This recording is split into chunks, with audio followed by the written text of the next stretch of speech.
अच्छा अच्छा बेटा, टाइप्स ऑफ डीके के बात बेटे हम कर रहे थे, तो कितने टाइप्स के डीके होते हैं? 3 टाइप्स के डीके होते हैं, alpha decay, beta decay, gamma decay. Alpha beta gamma, right. 3 type के डीके, अल्फा बीटा गामा। तो सबसे पहले डीके का मतलब टूटना, और टूट कर क्या निकलना? Alpha particle. तो वही डेफिनेशन है, during alpha decay alpha particle emit का मतलब निकलना फ्रॉम रेडियो एक्टिव न्यूक्लियस। और ये मैंने आपके सामने बेटे रिएक्शन लिखी है। जैसे रिएक्शन से पहले आप कहते थे ना, यहाँ पे केमिस्ट्री में भी कहते हैं रिएक्टेंट है, ये प्रोडक्ट है।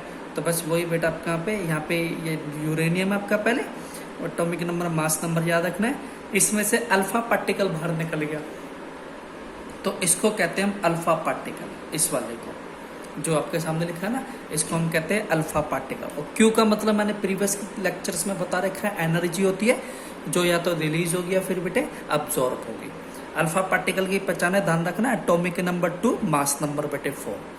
तो मास नंबर 238 में से 4 गया, कितना बचा? 234। 92 में से 2 गया, कितना बचा? 90। तो ये थोरियम कहलाता है। ये क्या है?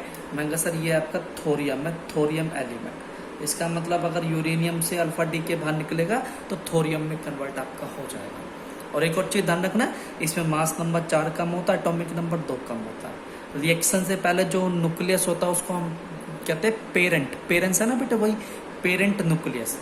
और रिएक्शन के बाद जो होता है वो कहते हैं डॉटर न्यूक्लियस। ध्यान रखना, ये भी वर्ड यूज हो सकता है। इसके बाद beta decay. Beta DK mainly 2 type की, एक है माइनस बीटा डीके, एक है प्लस बीटा डीके बेटा आपका। अगर पेपर में कुछ ना मेंशन हो तो बेटे 100% आप ये वाली डीके लिख के आओगे। ध्यान रखना, पेपर में कुछ ना लिखा हो कौन सी डीके आपको बतानी है। बीटा डीके में क्या होता है? बीटा का मतलब क्या होता है? बीटा का मतलब एक इलेक्ट्रॉन पार्टिकल होता है बेटे, बस। तो इसमें इलेक्ट्रॉन निकलता है, इसमें अल्फा था, इसमें इलेक्ट्रॉन है बेटे। रेडियो एक्टिव न्यूक्लियस से रिएक्शन याद करनी है, एनिसारिटी की रिएक्शन है।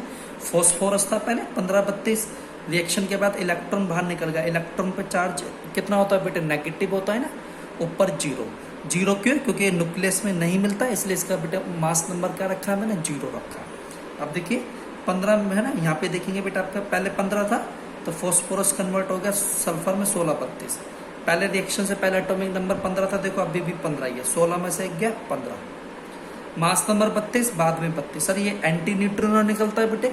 एंटी न्यूट्रिनो क्या होता है बेटे आपको बताएंगे आने वाले टाइम में, फिलहाल बेटे याद रखेंगे। इसका मास नंबर 0, एटॉमिक नंबर 0, ठीक है। ये वाला ये बीटा प्लस डीके में इसमें निकलता था इलेक्ट्रॉन, प्लस में निकलता है पॉजिट्रॉन बेटे, पॉजिट्रॉन। इसके बारे में बताऊंगा। पॉजिट्रॉन निकलता है कहाँ से? न्यूक्लियस। और जब पॉजिट्रॉन निकलता है, जैसे फॉर एग्जाम्पल सोडियम से बन गया नियॉन, तो पॉजिट्रॉन है, चार्ज इस पे पॉजिटिव, तो इसलिए बेटे प्लस। लेकिन न्यूक्लियस में नहीं मिलता, क्योंकि न्यूक्लियस में तो सिर्फ न्यूट्रॉन प्रोटॉन मिलते हैं, इसलिए मास बेटे 0। और इसमें एंटी न्यूट्रिनो होता है, तो उसमें सिर्फ न्यूट्रिनो निकलेगा। इसका भी मास 0, चार्ज 0 बेटे। बैलेंस करो, देखो इसमें भी बैलेंस होगा। पहले 11, 10 और 1 11, पहले 22, 22 और 0 22 बेटे। ये आपका इस टाइप से आपको करना है, ठीक है। ओके बच्चों, बाकी बेटे कल करेंगे। गामा डीके के बारे में और पॉजिट्रॉन के बारे में बेटे कल डिस्कस करते हैं।